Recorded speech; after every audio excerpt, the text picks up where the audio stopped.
I am sorry Ayyappa, நான் உள்ள வந்தா என்னப்பா காட்டி அடக்கி வைக்க பழைய காலம் இல்லப்பா. பிரச்சாரங்கள் மூலமாக இந்த மாவட்டம் ஒரு மிகப்பெரிய கலவரத்தை சந்தித்து நீங்கள் பின்பற்றக்கூடிய அந்த கிறிஸ்தவ மதத்திலும் குறைகள் இருக்கு.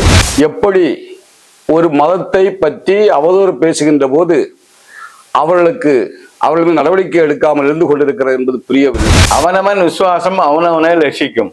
உங்க விசுவாசம் உங்களுக்கு, எங்க விசுவாசம் எங்களுக்கு. வணக்கம், நான் கன்னியாகுமரி மாவட்ட பாரதிய ஜனதா கட்சியுடைய தலைவர் தர்மராஜ் பேசுறேன்.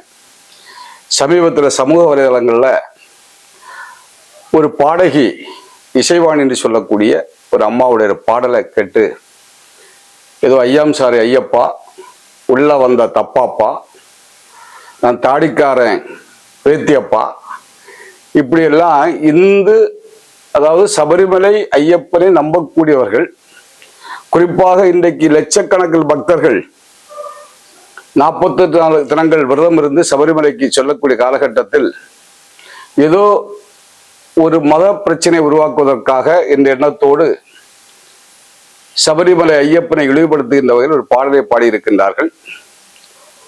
இது முழுமையாக கண்டிக்கத்தக்கது. இந்துக்களுடைய மனதை புண்படுத்த வேண்டும் என்று சொல்லக்கூடிய சிந்தனையில் இவருக்கு பின்னால்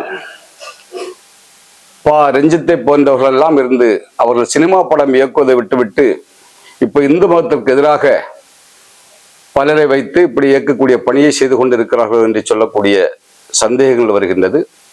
நான் கன்னியாகுமரி மாவட்டத்தில் ஒரு காலகட்டங்களில் மிகப்பெரிய மதக்கலவரங்கள் உருவாகி இன்றைக்கு நாங்கள் எல்லாம் சகோதரர்களாக வாழ்ந்து கொண்டிருக்கின்றோம். பாரதிய ஜனதா கட்சியில் சிறுபான்மை அணி இருந்து கொண்டிருக்கின்றது. இன்றைக்கு வரை எங்கள் மாவட்டத்தில் நாங்கள் இந்துக்கள் மற்ற மதங்களை பற்றி விமர்சனம் செய்வதோ இல்லை என்று சொன்னால் மற்ற கிறிஸ்தவ சகோதரர்கள் எங்கள் மதங்களை புண்படுத்துகின்ற வகையில் பிரச்சாரம் செய்வதோ கிடையாது. ஏனென்று சொன்னால் ஒரு காலகட்டத்தில் இதே போன்ற பிரச்சாரங்கள் மூலமாக இந்த மாவட்டம் ஒரு மிகப்பெரிய கலவரத்தை சந்தித்து அதன் பிறகு இன்றைக்கு எல்லோரும் சகோதரர்களாக வாழ்ந்து கொண்டிருக்கின்றோம். ஆனால் இன்றைக்கு இதே போன்று சிலர்கள் செயல்படுகின்ற காரணத்தால், சில பாசிச சக்திகள் இதை பின்னால் இருந்து இயக்கக்கூடிய காரணத்தால் தமிழகத்தில் இருந்து கொண்டிருக்கக்கூடிய, நாடு முழுக்க இருந்து கொண்டிருக்கக்கூடிய, நாட்டில் இருந்து கொண்டிருக்கக்கூடிய 85% இந்துக்களுக்கும் எங்களுடைய உணர்வுகளை புண்படுத்துகின்ற போது அதை ஆளுகின்ற அரசாங்கம் கூட கண்டுகொள்ளாமல் இருந்து கொண்டிருக்கின்றது. மிகப்பெரிய ஜனநாயக நாடு என்று சொல்லுகின்றார்கள், சமத்துவம் என்று சொல்லுகின்றார்கள், சமூக நீதி என்று சொல்லுகின்றார்கள். இந்த சமூக நீதியை பாதுகாக்கக்கூடிய அரசாங்கம் எப்படி ஒரு மதத்தை பற்றி அவதூறு பேசுகின்ற போது அவர்கள் நடவடிக்கை எடுக்காமல் இருந்து கொண்டிருக்கிறது என்பது புரியவில்லை. மகாவிஷ்ணு என்று சொல்லக்கூடிய ஒரு மனிதர் ஒரு பள்ளிக்கூடத்தில் மறுபிறவி என்று சொல்லக்கூடிய பேசுகின்ற போது அவர்களை கைது செய்வதற்கு காட்டக்கூடிய முனைப்பை, ஒரு இந்து மதத்தை பற்றி அவதூறாக ஒரு பெண்மணி பாடலை வெளியிடுகின்ற போது எல்லா மதமும் சமமாக பார்க்க வேண்டிய அரசாங்கம் இதுவரை அவர்கள் மீது வழக்கு பதிவு செய்யவோ கைது செய்யவில்லை.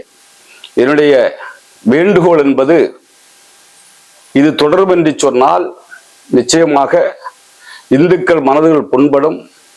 அவர்களும் திரும்ப இந்த விஷயங்கள் பேசுகின்ற போது இந்த நாடு மிக மோசமான சில நிலைகளை சந்திக்க வேண்டி வருமோ என்று சொல்லக்கூடிய அச்சம் இருந்து கொண்டிருக்கின்றது. ஆகவே அவரவர் மதத்தை அவரவர் நம்ப வேண்டும். அவரவர் தெய்வங்கள் மீது அவர்கள் நம்பிக்கை இருந்து கொண்டிருக்கிறது. எங்கள் ஐயப்பன் மீது, எங்கள் விஷ்ணு மீது, எங்கள் முருகன் மீது எங்களுக்கு பக்தி இருந்து கொண்டிருக்கின்றது. நாங்கள் எங்கள் பக்தியின் மூலமாக இறைவனை தரிசிக்கின்றோமே தவிர நாங்கள் இன்னொரு மதத்தை பற்றி நாங்கள் விமர்சனம் செய்யக்கூடிய இடத்திலே கிடையாது. விமர்சனம் செய்ய வேண்டும் என்று சொன்னால் எல்லா மதங்களிலும் விமர்சனத்துக்கு உட்பட்டவர்கள் இருந்து கொண்டிருக்கின்றார்கள். விமர்சனத்துக்கு உட்பட்ட விஷயங்கள் இருந்து கொண்டிருக்கின்றது.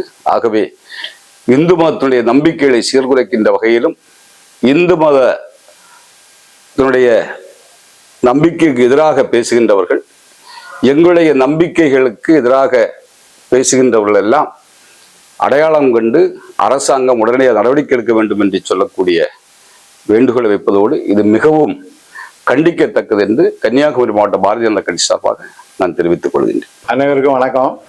என்னுடைய பேர் வேலுதாஸ். நான் கன்னியாகுமரி மாவட்டம் தக்கலையில் வழக்கறிஞராக பணிபுரிந்து வருகிறேன்.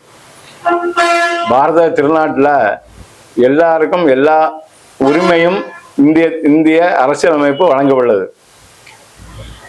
சொத்து சுதந்திரம், எழுத்து சுதந்திரம், மத சுதந்திரம், இப்படி எல்லா சுதந்திரமும் நமக்கு அரசியலமைப்பு தந்திருக்கிறது. ஆனால் நீங்க பார்த்தீங்கன்னா இடையில இசைவாணிங்கிற ஒரு அம்மா ஐயப்ப பக்தரை பற்றி ஐயப்பன் கோயிலை பற்றி ரொம்ப மோசமாக சொல்லியிருக்காங்க. அவங்க அப்படி சொல்லுவதற்கு எந்த விதமான மூலதனமும் இல்லை. ஐயப்பன் கோயிலுங்கிற விஷயம் இன்னைக்கு 41 நாள் விரதம் இருந்து ஐயப்ப பக்தர்கள் பயபக்தியுடன் ஐயப்பனை போய் சந்திக்கிறாங்க. ஏன்னு சொன்னா அவங்க வீட்டில் நல்ல விஷயங்கள் நடக்கணும், நல்ல எதிர்காலம் வரணுங்கிறக்காக மட்டும்தான். அந்த ஐயப்பன் கோயிலில் என்ன இருக்குன்னா, குறிப்பிட்ட பெண்கள் 10 வயது வரை போகலாம், அது கழிஞ்சா 50-60 வயசுக்கு மேல் போகலாங்கிற சூழ்நிலை தான் இருந்துட்டு இருக்கு.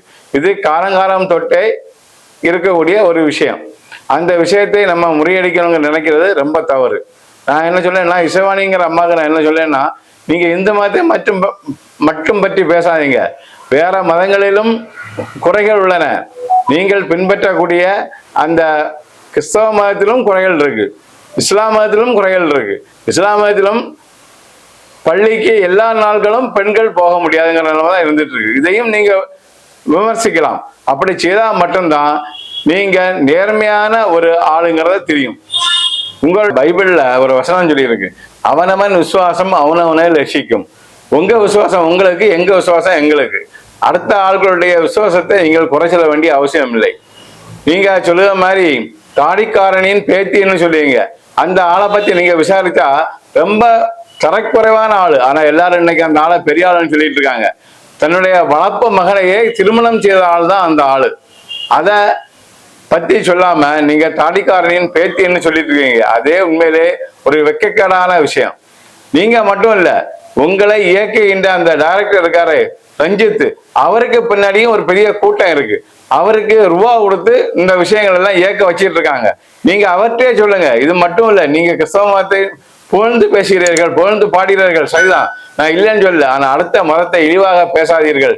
இழிவாக பேசினால் கண்டிப்பாக அதுக்கு பதில் வழி வரும் என்பதை இதன் மூலமாக உங்களுக்கு தெரிவித்துக் கொள்கிறேன். RSA ஃபிளாஷ் மீடியா என்கிற சேனலை இதுவரை சப்ஸ்கிரைப் பண்ணாதவங்க மறக்காம சப்ஸ்கிரைப் பண்ணுங்க. பக்கத்துல இருக்க பெல் ஐக்கானை பிரஸ் பண்ணி ஆல் கொடுத்து வைங்க. இந்த வீடியோ உங்களுக்கு பிடிச்சிருந்ததுன்னா உங்க ஃப்ரெண்ட்ஸுக்கு ஷேர் பண்ணுங்க. மறக்காம லைக் போடுங்க.